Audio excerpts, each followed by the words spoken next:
The 1970s gave us some of the most unforgettable music in history. But here's the thing.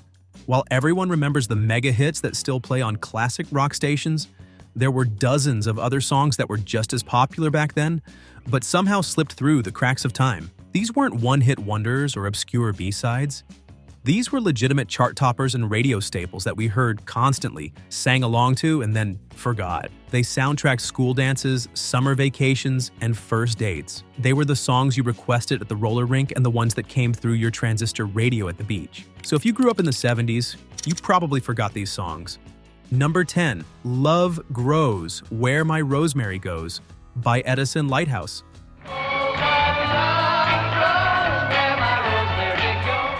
This bubblegum pop gem shot to number 1 in early 1970, and for a few months, you couldn't escape it. Edison Lighthouse was essentially a studio creation, with different musicians performing the song live than those who recorded it. The track had this infectious, upbeat energy that made it perfect for AM radio, with its catchy melody and sing-along chorus that got stuck in your head for days.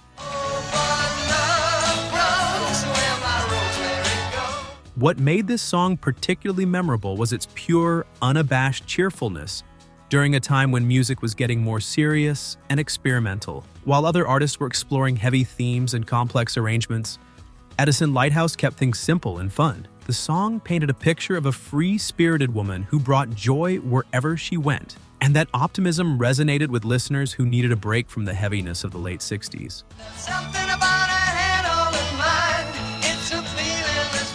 The recording itself had a distinctive sound that captured the transition between the 60s and 70s perfectly. The production was crisp and clean, with prominent vocals and a bouncy rhythm section that made it impossible to sit still. Radio programmers loved it because it had crossover appeal. It was safe enough for easy listening stations, but peppy enough for top 40. You heard it at the grocery store, at the dentist's office, and coming through transistor radios at the beach. It was one of those songs that seemed to be everywhere at once, creating a shared cultural moment.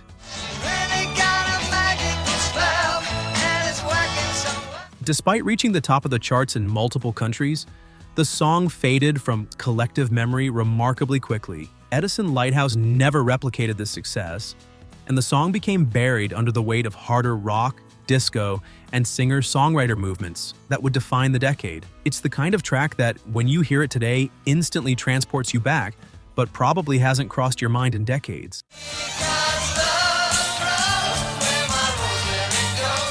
Number 9.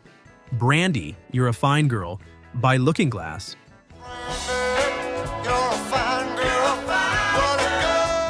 In the summer of 1972, this maritime tale dominated the airwaves and reached number 1 on the Billboard Hot 100. Looking Glass crafted a story song about a barmaid in a port town who falls for a sailor whose true love is the sea. The narrative had a melancholic romanticism that captured imaginations, and the melody had just enough rock edge to appeal to a wide audience. The song's production was relatively straightforward for the era, letting the story take center stage. There was something universally relatable about unrequited love, and the idea of competing with something as vast and unconquerable as the ocean. The band sang it with genuine emotion, making Brandy feel like a real person you might have known or at least sympathized with.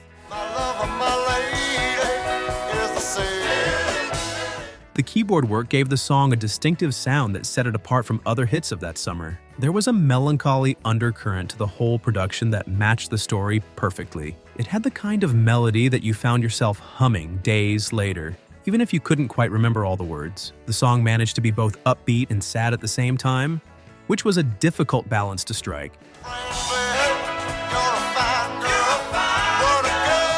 Looking Glass never achieved another major hit, which contributed to the song's gradual disappearance from the cultural conversation. While it occasionally surfaces on oldies stations, it doesn't have the staying power of other 1972 hits. Yet for those who lived through that summer, the song held a special place, even if they haven't thought about it in years. It's one of those perfectly crafted pop moments that deserved better than to be forgotten.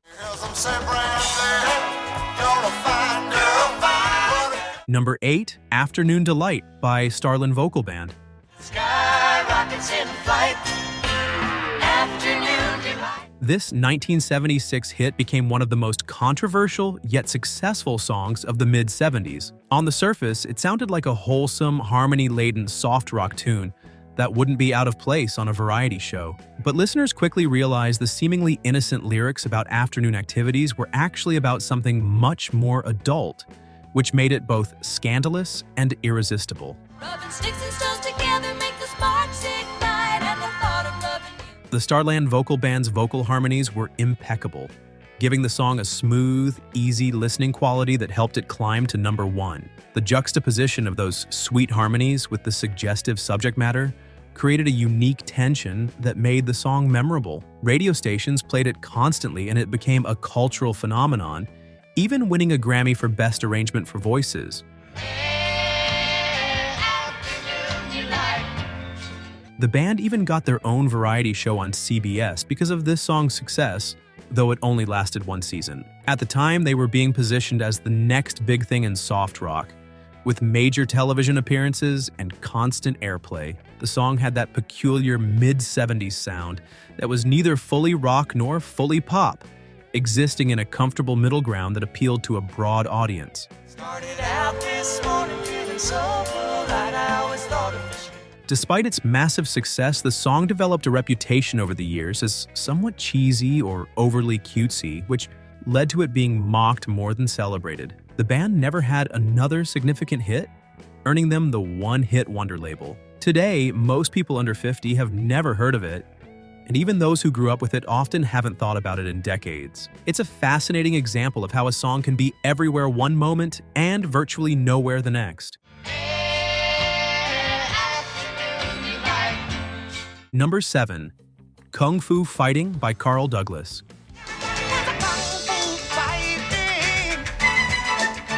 When this song exploded in 1974, it was impossible to avoid. The Kung Fu movie craze that swept America in the early 70s created the perfect environment for this novelty track to thrive. Carl Douglas delivered it with infectious energy, complete with sound effects, and a groove that made everyone want to do karate chops on the dance floor. The song's appeal went far beyond its novelty factor. The production was tight, the bass line was funky, and it had a genuine danceability that transcended its gimmicky premise. It reached number 1 in numerous countries and became one of the best-selling singles of all time. For a brief period, it was absolutely everywhere, from radio to television to school dances. The recording session itself was famously spontaneous.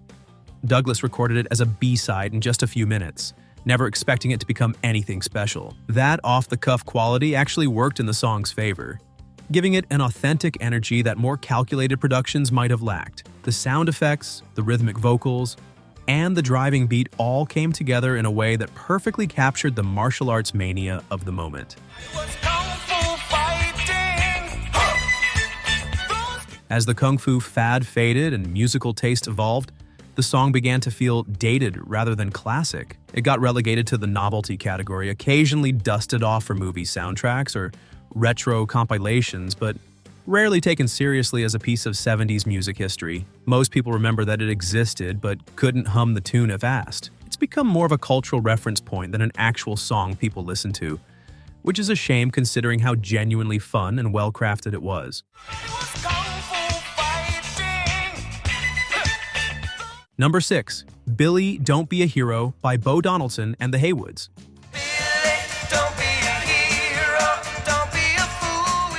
This anti-war ballad hit number 1 in 1974, telling the tragic story of a young soldier who ignores his sweetheart's pleas and dies in battle. The song arrived as America was still processing the Vietnam War, and its message about the futility of wartime heroics resonated deeply with a country tired of conflict.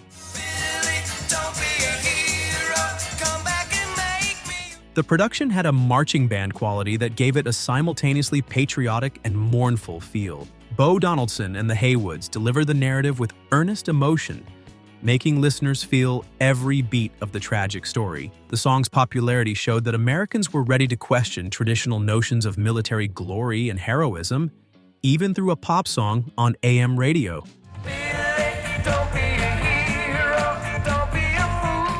What made the song particularly effective was its accessible, almost folksy approach to heavy subject matter. It didn't preach or lecture.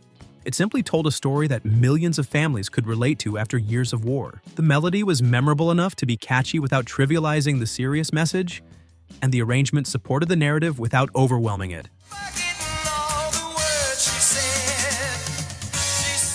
Interestingly, the British band Paper Lace released their version of the same song around the same time, and it became a hit in the UK while the Bo Donaldson version dominated American charts. As the 70s progressed and disco took over, story songs like this fell out of favor. The song became a time capsule of a very specific moment in American history, powerful when it was released but increasingly irrelevant as time passed. It's the kind of song that triggers memories when you hear it, but never gets requested on oldies stations. Billy, don't be a hero. Come back and make me. Number 5. Seasons in the Sun by Terry Jacks. We had joy, we had fun, we had seasons in the sun. Terry Jacks took this melancholic ballad to number 1 in 1974, and for several weeks, it was inescapable. The song was essentially a dying man's farewell to his loved ones, based on a French song that had much darker lyrics. Jacks softened it for American audiences but kept the emotional core intact, creating something that was simultaneously beautiful and deeply sad. We had seasons in the sun, but the hills that we climbed. What made this song remarkable was its unapologetic sentimentality during a decade that often prized toughness and rebellion. The production was lush and sweeping, with Jacks's vocals conveying genuine vulnerability. People responded to its honesty about mortality and regret, themes that don't usually top the pop charts but struck a chord in the mid-70s. Bye, Papa, please pray for me. The arrangement built gradually, starting with gentle instrumentation and growing more emphatic as the song progressed, mirroring the emotional journey of someone coming to terms with their own death. It was the kind of song that made grown men cry in their cars, though they'd never admit it. Radio DJs received countless requests for it, and it became the soundtrack to many personal moments of grief and reflection. We had joy, we had fun, we had seasons in the sun. The song's success was enormous but brief. It sold millions of copies worldwide and dominated the charts, then disappeared almost as quickly as it had arrived. Critics often dismissed it as overly sentimental or maudlin, which contributed to its rapid fall from grace. Today, it's rarely mentioned when people discuss 70s music, even though it was one of the decade's biggest hits. Hearing it now can trigger powerful memories for those who lived through its moment of dominance, but it's far from the cultural touchstone it once was. We had joy, we had fun, we had seasons in the sun. Number 4, Shannon by Henry Gross.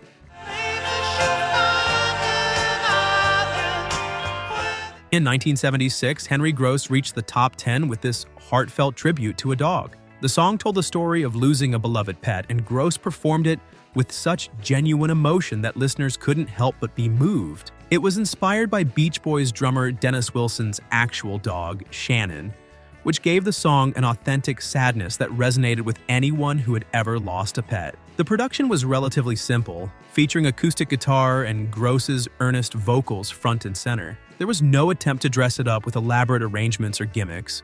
It was just a straightforward expression of grief and love for a loyal companion. That honesty connected with audiences who appreciated hearing their own experiences with pet loss, reflected in a popular song.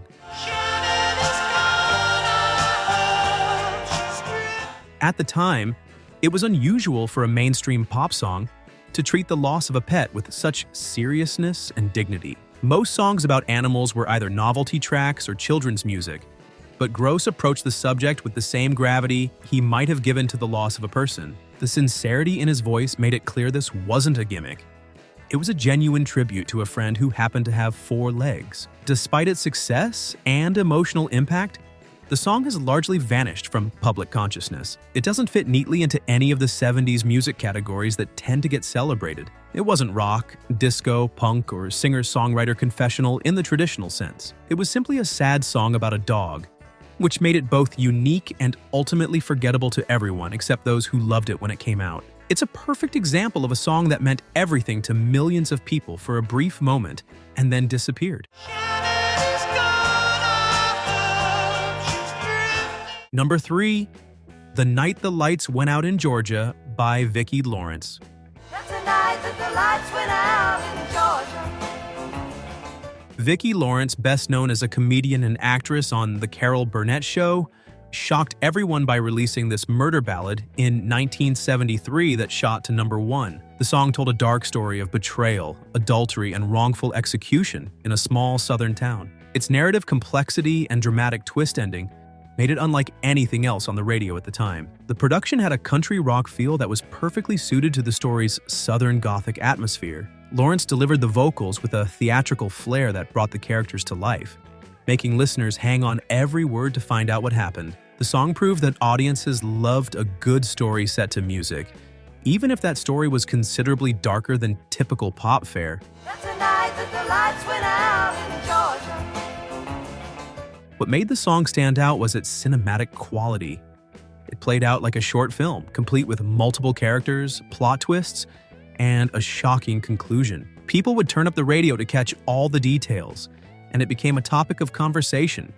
Who was guilty, what really happened that night, and whether justice was served. It tapped into something primal about our love for mystery and drama. Despite its massive success and unique place in 70s music history, the song faded from regular rotation relatively quickly. Lawrence never pursued music as a primary career, returning to television instead, which meant there was no follow-up to keep the song in the public eye. Today, it's remembered mainly by those who lived through its chart run, occasionally rediscovered by younger listeners who stumble across it and wonder why they've never heard of it before. It remains one of the decade's most unusual number 1 hits. That's the night that they ordered the innocent man. Uh-huh. Number 2, Wildfire by Michael Martin Murphey.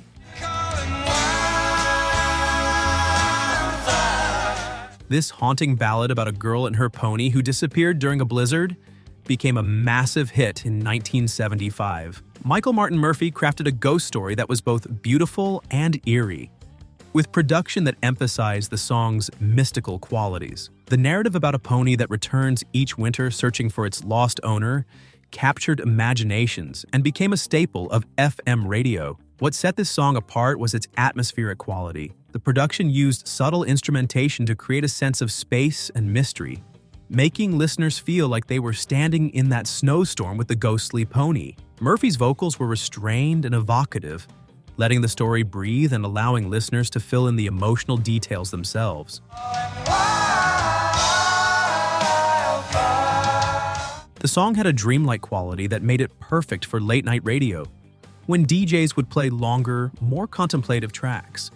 It created a mood rather than just telling a story, and that mood stayed with listeners long after the song ended. There was something timeless about it, as if it could have been an old folktale passed down through generations rather than a contemporary pop song. The song's chart success was substantial, but it gradually disappeared from rotation as the 70s ended. It was too country for rock stations and too rock for country stations, which left it in a strange middle ground where it didn't quite fit anywhere. For those who remember it, the song still has the power to evoke that same haunting feeling it did in 1975. But it's rarely mentioned in discussions of the decade's important music. It's a beautiful piece of storytelling that deserved to be remembered better than it has been. Number 1, My Sharona by the Knack.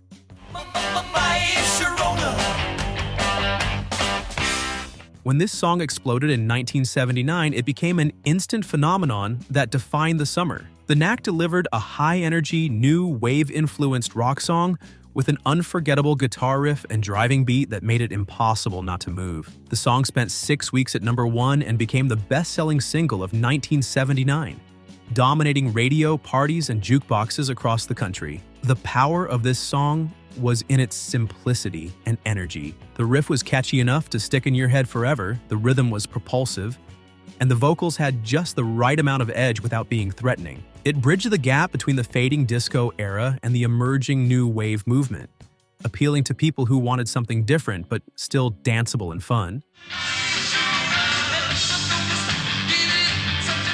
The recording itself had a raw, immediate quality that felt fresh compared to the overproduced disco and soft rock that had dominated the charts. The guitar solo was straightforward but effective, and the whole production had an urgency that made you feel like you were hearing something important happening in real time. It was the kind of song that made you turn up the volume and not care who was listening. Despite being one of the decade's biggest hits, the song suffered a backlash almost as intense as its initial success. Critics who had initially praised the Knack turned on them, accusing them of being Beatles copyists without substance. The band never recaptured the magic of this moment, and the song itself became overplayed to the point where people grew tired of it. Today, younger generations might recognize it if they heard it, but it's not part of the classic rock canon the way many lesser songs are. For those who lived through the summer of 1979, though, it brings back memories of a specific moment when this song was absolutely everywhere